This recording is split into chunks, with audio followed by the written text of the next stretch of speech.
오늘 저희 설교를 통해서 고난과 환난 속에 있는 사람들이 희망과 성공과 축복을 받는 길로 나가는 계기가 되기를 바랍니다. 흉년과 풍년으로 쪼개서 어떤 사람들은 흉년에 속하고 어떤 사람은 풍년 속에서 사는 사람들이 있습니다.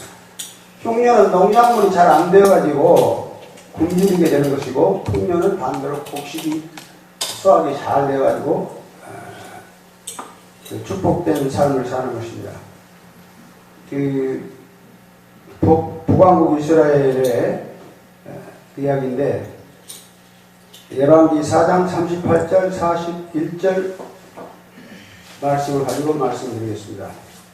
38. 엘리사가 다시 길갈에 이르니 그 땅에 흉년이 들었는데 선지자의 제자들이 엘리사 앞에 앉은지라.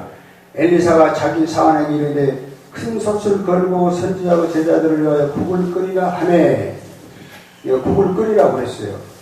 여기는 왜 이 선지자 제자들에게 사환에게 국을 끓이라고 그랬을까요? 흉년이 들어서 다 먹을 것이 없어요. 곡식이 없기 때문에 국을 끓이라고 합니다. 물 떠다가 국만 끓이라. 소금이 있었는지 없는지 모르겠는데 국을 끓이라 하니까 그 말을 듣고 있는 30분 한 사람이 채소를 캐러 들에 나가 들포도 덩굴을 만나 그것에서 두루박을 따서 옷사락에 채워가지고 돌아와 썰어 국 끓이는 솥에 넣어 그들은 무엇인지 알지 못한지라. 그래서 한 사람이 나가서 채소를 캐러 갔는데 이 두루박이 있어요. 흉년이기 때문에 밭에는 우리의 몸에 좋은 배추나 무 같은 그런 게 없고, 흉년이기 때문에 밭농사가 없어요. 산에 가서 이제 산나물을 캐는 입장이 됩니다. 흉년이 들어서. 산나물은 주로 독초가 많아요. 쑥, 나물. 두루박을 땄는데, 두루박은 색깔이 노랗고, 그 당시 요단과 사이에 있었습니다. 여기서 자라는 그 두루박인데, 이 두루박을 따다가 넣었는데, 그 두루박 속에 40절, 이에 따다가 무리에 주어 먹게 하였더니 무리가 국을 먹다가 그들이 외쳐 이르되 하나님의 사람이여 솥에 죽음의 독이 있나이다 하고 먹지 못하는지라. 흉년이 들면은, 흉년이 왜 됩니까? 하나님을 배신하고 하나님을 떠나서 흉년을 맞게 됩니다. 하나님을 안 떠나면, 하나님 속에 있으면 흉년을 안 맞아요. 풍년이 항상 축복된 사는 거예요. 교회 잘 다녀가도 마귀에게 붙들려서 마귀 쪽에 끌려가면 흉년이 시작됩니다. 자식들 문제, 사업 문제, 형제간 문제, 여러 가지 친구들 문제, 흉년 같은 생활, 아주 어려운 상황에 취하게 됩니다. 41절, 엘리사가 이르되 그러면 가루를 가져오라 하여 솥에 던지고 이르되 펴다가 무리에게 주어 먹게 하라 하매 이에 솥 가운데 독이 없어지니라. 여기서 흉년 맞는데, 그 다음에 흉년 받은 사람들은 이제 자연히 어려운 생활하는 사람은 더 어렵게 돼요. 여기는 하나님 품으로 돌아오기 전입니다. 두루박을 또 들어갔다는 거예요. 이거는 하나님의 징계라고 봐야 돼요.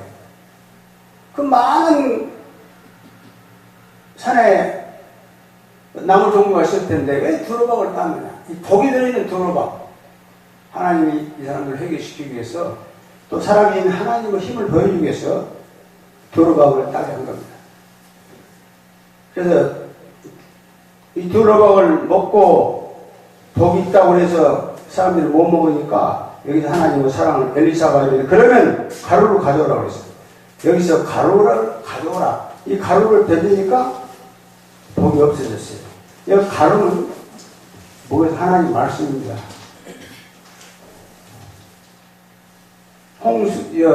흉년을 맞아서 어려운 사람들, 하나님을 떠난 사람들이 다시 하나님 품으로 돌아오는 것, 즉 독을 없애고 하나님 품으로 오는 것. 이 하나님은 독을 없애는 이 가루는 뭐냐? 하나님 말씀인데, 하나님 말씀이 바로 독을 없애는 해독제입니다. 어려운 생활에 있는 사람들이 독을 맞고 항상 어려운 생활을 하는데 이 사람들은 빨리 해독제인 예수 그리스도 말씀을 먹어야 돼요. 그럼 흉년이 왜 임하는가? 죄의 결과로 흉년이 임합니다. 하나님을 배반하고 죄와 교만, 죄 즉 교만, 원망, 불평, 불의, 우상 숭배, 염려, 근심, 질병을 가져와서 있는 결국에 사망에 이르게 합니다. 하나님을 만나야 합니다. 해독을 시켜주기 위해서 예수님과 성령님을 만나야 됩니다. 해독제입니다.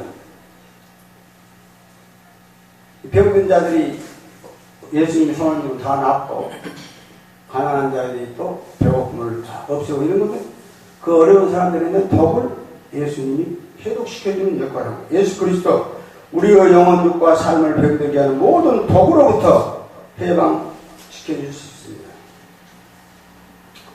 그래서 이 채소, 들포도 동굴은 즉 죽음의 독인데 이거는 마귀의 역사예요. 하나님도 사람을 회개시키기 위해서 욥에게 마귀를 보냈죠.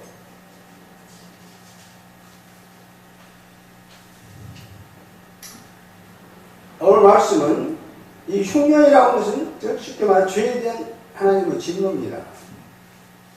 종말의 징조입니다. 열왕기상 17장 1절에 말씀이 있고 이 북왕국 이스라엘의 선지자 시대에 길갈 땅에 흉년이 들었습니다. 열왕기하 4장 38절에 흉년이 들었다고 하는 것은 먹을 것이 없었어요. 그 이후 흉년이 된 이유는 뭡니까? 이방 민족의 잦은 침입에 더해진 흉년으로 백성들을 씨름은 더 기뻐갔습니다. 이 침입이 뭡니까? 침입. 이방민들의 잦은 침입이라는 것은 그 마귀가 우리를 그 우는 사자처럼 삼겹살을 잡고 다녀가지고 들어오는 상태겠죠. 그래서 마귀가 역사 위에서 우리 생활을 핍박된 흉년의 생활을 하게 되는 것입니다. 우리의 인생에도 그러면 흉년이 다가옵니다. 그럴 때 원망, 불평, 좌절, 낙심하지 말고 그 고난 가운데 담긴 하나님의 뜻을 깨달아야 됩니다. 왜 흉년이 왔냐? 흉년 하나님의 징계로 보는 거예요. 그래서 왜 흉년이 왔냐?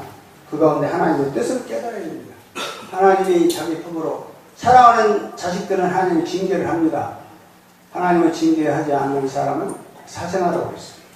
흉년이 된 것은 그들이 여기서 이제 죄 짓는 건데 이때 북왕국 그 이스라엘이 우상숭배를 아주 많이 했어요. 그러다 또 죄악, 우상숭배. 이거 즉 하나님보다 더 의지하고 사랑하는 것이 바로 우상숭배인데 이 사람들은 우상을 더 숭배했습니다. 하나님의 심판을 불러온 것입니다. 인생의 흉년을 가져오는 것입니다.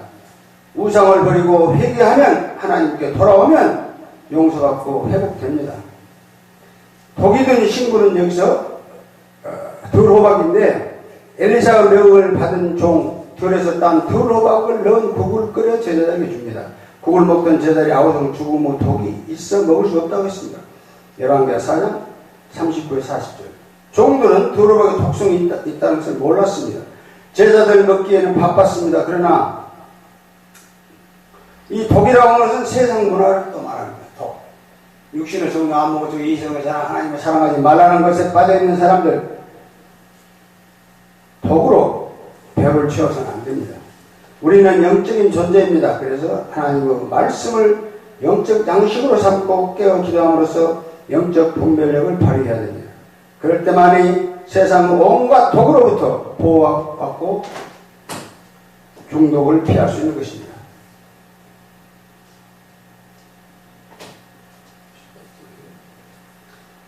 그럼 결과 흉년을 풍년으로 만드실 수 있는 분은 흉년은 뭐 문제예요. 문제가 생겼을 때 문제를 해결자는 예수 그리스도가 해독제. 독을 마셨을 때 독을 없애는 것은 독이 문제인데 가정생활에 독이 들어오면 안 되죠. 해독제는 예수 그리스도다. 그래서 이 세상의 독을 해독시킬 수 있는 분은 예수님밖에 없습니다. 예수님만 모든 독의 근원인 죄를 해결하기 때문입니다.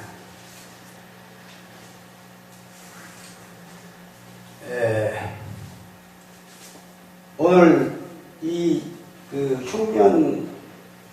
흉년을 풍년으로 다시 바꾸기 위해서 이사야 41장 14절에서 16절 말씀을 가지고 말씀합니다.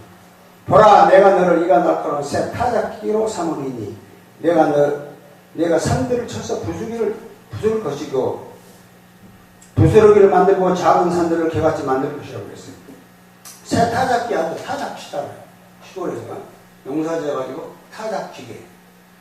내가 너를 타작기계로 삼는다 하는 것은 뭐냐면 타작기계가 왜 필요합니까? 그 타작할 곡식이 없으면 타작기가 필요 없어요. 근데 흉년은 네가 흉년 생활을 하지만은 내가 너에게 타작기계로 너를 삼으리라. 그 말은 너에게 이제 풍성한 곡식을 주어서 네가 타작하게 해주겠다. 즉 하나님이 풍년을 나한테 주겠다고 그랬어요.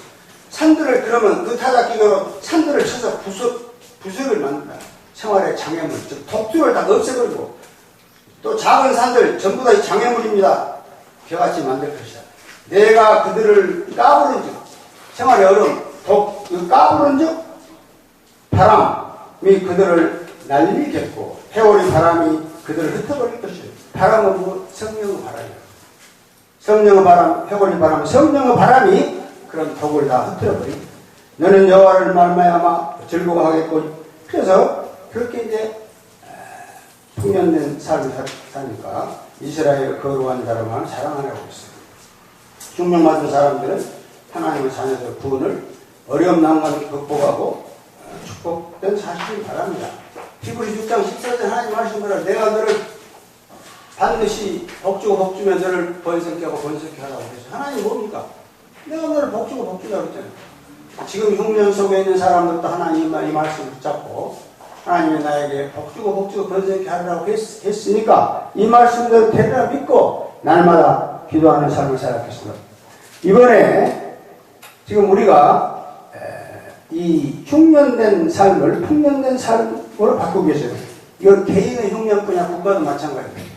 국가가 지금 흉년 속에 있고 그런 어려운 사람들이 많은 상황을 잘 사는 국가를 만들기 위해서는 이번에 우리 성도들이 빛과 소금의 역할, 이번 6.13 지방선거에서 정말 그리스도인들이야말로 지금까지 구수에 빠진 학연, 지연, 혈연, 돈 여러 것에 빠져서 투표할 것이 아니라 빛과 소금의 역할을 해서 투표장에 가서 하나님의 빛과 소금의 역할을 해서 일어나 빛을 발하라 하는 하나님의 말씀이요. 내 빛이 일어났다. 투표장에서 그 마음에 하나님의 빛이 일어나가지고 내 마음을 지키라.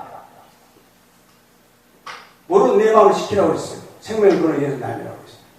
그 마음을 마귀에게 뺏겨가지고 학연, 지연 이런 걸 찾아서 투표하지 말고 아멘. 하나님을 따라 신령이 새로 의와 진리 거룩함을 지고 새 사람이 되었다는 것을 여러분 자신이 투표장에서 한번 보여주셔가지고 아멘. 이 흉년 속에 허덕이고 있는 서민들을 살리고 잘 사는 국가, 풍년된 국가를 만들기 위해서 여러분들이 그리스도인으로서 정말 하나님이 기뻐하시는 하나님의 자녀가 되시기를 주님으로 축원합니다. 아멘.